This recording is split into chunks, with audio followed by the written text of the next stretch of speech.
എല്ലാവർക്കും സിമീസ് food corner എന്ന YouTube ചാനലിലേക്ക് സ്വാഗതം. ഇന്ന് ഞാൻ ഇവിടെ തയ്യാറാക്കാൻ പോകുന്നത് പപ്പായ വെച്ചൊരു ഒഴിച്ചുകറിയാണ്.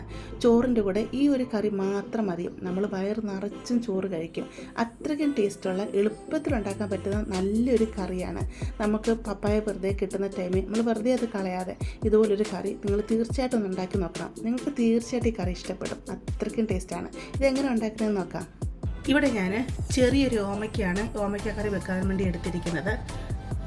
ഈ ഒരു വലിപ്പമുള്ള ഒരു ഓമയ്ക്ക. അപ്പം നിങ്ങളുടെ കയ്യിൽ വലിയ ഓമയ്ക്കാണെങ്കിൽ അതിൻ്റെ പകുതി ഓമയ്ക്ക എടുക്കുക. ഞാനിപ്പം 4 പേർക്കുള്ള കറിയാണ് കാണിക്കുന്നത് കേട്ടോ. അപ്പോൾ നിങ്ങൾക്ക് അധികം കറി വേണമെങ്കിൽ അതനുസരിച്ചുള്ള ഓമയ്ക്ക എടുക്കുക. ഇതിൻ്റെ തൊലിയെല്ലാം കളഞ്ഞ് ഇതിനെ ചെറിയ പീസുകളായിട്ട് നമുക്ക് കട്ട് ചെയ്തെടുക്കണം. ഓമയ്ക്ക ഇവിടെ ഞാൻ കട്ട് ചെയ്തെടുത്തുകൊണ്ട് വന്നിട്ടുണ്ട്.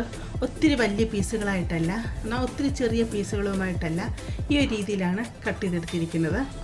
പിന്നെ ഈ കറിയിലേക്ക് ഒരു മീഡിയം സവാള വേണം, ഒരു മീഡിയം തക്കാളി, എരിവിനനുസരിച്ച് 3 പച്ചമുളക്, പിന്നെ കറിവേപ്പില, ഇത്രയും വേണം. നമുക്കിനി എങ്ങനെ കറി ഉണ്ടാക്കുന്നതെന്ന് നോക്കാം. ഇവിടെ ഞാൻ ഒരു ചട്ടി അടുപ്പത്ത് വെച്ച് കൊടുത്തിട്ടുണ്ട്. ഞാൻ ചട്ടിയിലാണ് ഈ കറി വെക്കുന്നത് കേട്ടോ. നിങ്ങൾക്ക് വേണമെങ്കിൽ ഓമയ്ക്കൊക്കെ പെട്ടെന്ന് വെന്ത് കിട്ടാൻ വേണ്ടി കുക്കറി വേണം ഇത് ചെയ്യാമേ. നമ്മുടെ നാടൻ കറികൾ എന്ന് പറയുമ്പോൾ എപ്പോഴും ചട്ടിയിലൊക്കെ വെക്കുന്നതാണല്ലോ അതിൻ്റെ പ്രത്യേകത. അതുകൊണ്ട് ഞാൻ ചട്ടിയിലാണ് വെക്കുന്നത്. ഇതിലോട്ട് ഒരു 2 ടേബിൾ സ്പൂൺ വെളിച്ചെണ്ണ ഒഴിച്ച് കൊടുക്കാം. വെളിച്ചെണ്ണ ചൂടായി വരുമ്പോഴത്തേക്ക് അരിഞ്ഞു വെച്ചിരിക്കുന്ന സവാള, പച്ചമുളക്, കറിവേപ്പില ഇത്ര അങ്ങ് ഇട്ട് കൊടുക്കാം.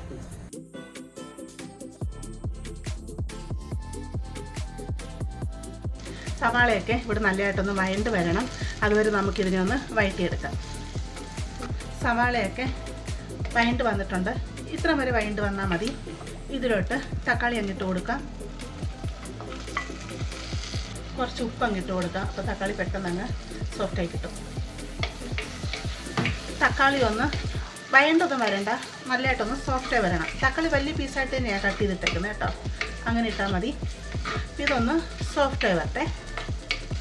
തക്കാളിയൊക്കെ സോഫ്റ്റായി വന്നിട്ടുണ്ട്. ഇതിലോട്ട് അരിഞ്ഞു വെച്ചിരിക്കുന്ന ഓമയ്ക്ക് അങ്ങിട്ട് കൊടുക്കാം. 1/4 ടീസ്പൂൺ മഞ്ഞൾപ്പൊടിയും കൂടി ഇട്ട് കൊടുക്കാം. നന്നായിട്ടങ്ങ് ഇളക്കി കൊടുക്കാം. ഇതിലോട്ട് ഓമയ്ക്ക വേകാൻ ആവശ്യത്തിനുള്ള വെള്ളം ഒഴിച്ചു കൊടുക്കാം. ഞാൻ 1 ഗ്ലാസ് വെള്ളമാണ് ഒഴിച്ചു കൊടുക്കുന്നത്.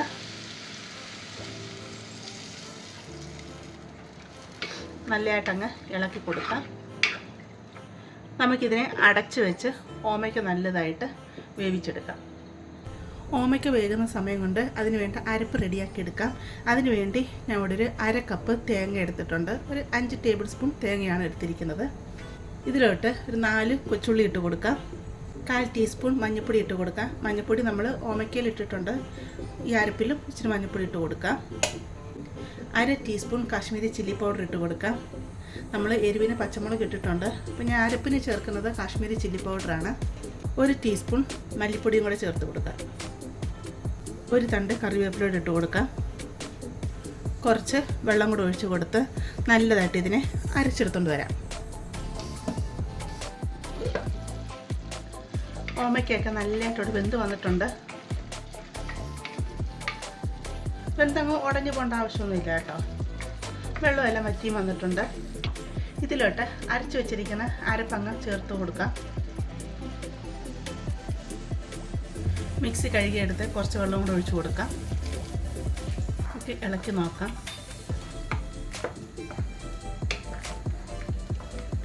ഇത് ഒത്തിരി ലൂസായിട്ടുള്ള കറിയല്ല, എന്നാൽ ഒത്തിരി കുറുകിയുള്ള കറിയല്ല. ചോറിൽ ഒഴിച്ച് കഴിക്കാനുള്ളതല്ലേ. ഉപ്പ് കുറവാണ്, ശകലം ഇട്ട് കൊടുക്കാം.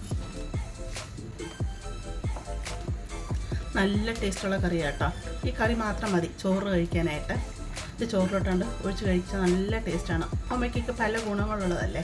നാട്ടിലൊക്കെ ഉള്ളവർക്ക് എപ്പോഴും വീട്ടിലൊക്കെ ഇഷ്ടംപോലെ ഓമയ്ക്ക ഉണ്ടാകത്തില്ലേ. മഴയൊക്കെ ഉള്ള സമയത്ത്, കാറ്റൊക്കെ ഉള്ള സമയത്ത് ഓമ ഒടിഞ്ഞ് വീണ് എത്ര ഓമയ്ക്ക എടുത്ത് വെറുതെ കളയുന്നു. ആ സമയത്തൊക്കെ ഓമയ്ക്ക് ഇങ്ങനെ പല ടൈപ്പ് കറികളൊക്കെ നമ്മൾ പരീക്ഷിച്ച് നോക്കുക.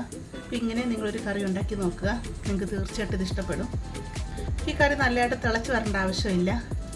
നല്ലതായിട്ട് ചൂടായിട്ട് സൈഡിൽ കൂടെയൊക്കെ ചെറിയ കുമിളുകൾ പോലെ വരും. അന്നേരം നമുക്കിത് ഓഫ് ചെയ്യാം.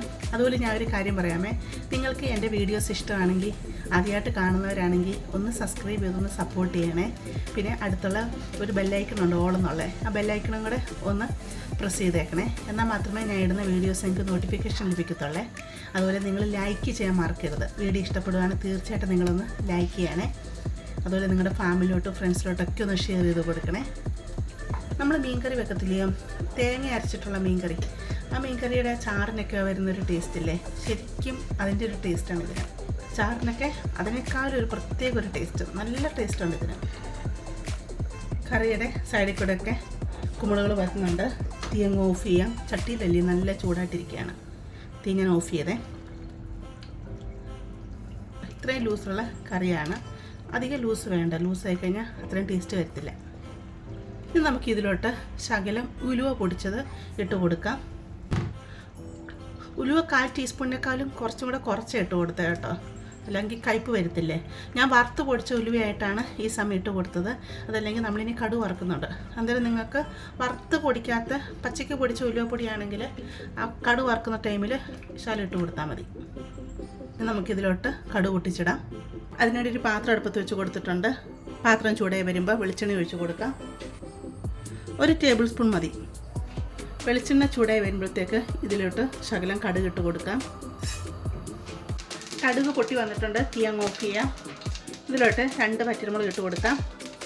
ആവശ്യത്തിനുള്ള കറിവേപ്പില ഇട്ട് കൊടുക്കാം. ഇത് നമുക്ക് കറിയിലോട്ടങ്ങ് ഒഴിച്ചു കൊടുക്കാം. കടുക് വറുത്തതിലോട്ട് ഇട്ട് കൊടുത്തിട്ടുണ്ട്. നമുക്കിതിനെ ഇളക്കി നോക്കാം. അങ്ങനെ കറി ഇവിടെ റെഡിയായി വന്നിട്ടുണ്ട്. നിങ്ങളെല്ലാവരും ഇതൊന്ന് തയ്യാറാക്കി നോക്കുക. നിങ്ങൾക്കിതുപോലെ ഇഷ്ടപ്പെടുവാണെങ്കിൽ ചാനലൊന്ന് സബ്സ്ക്രൈബ് ചെയ്ത് സപ്പോർട്ട് ചെയ്യുക. അതുപോലെ ലൈക്ക് ചെയ്യുക. നിങ്ങളുടെ അഭിപ്രായങ്ങൾ അറിയിക്കുക. നമുക്കിനി ഒരു പുതിയ വീഡിയോ ആയിട്ട് അടുത്ത ദിവസം കാണാം.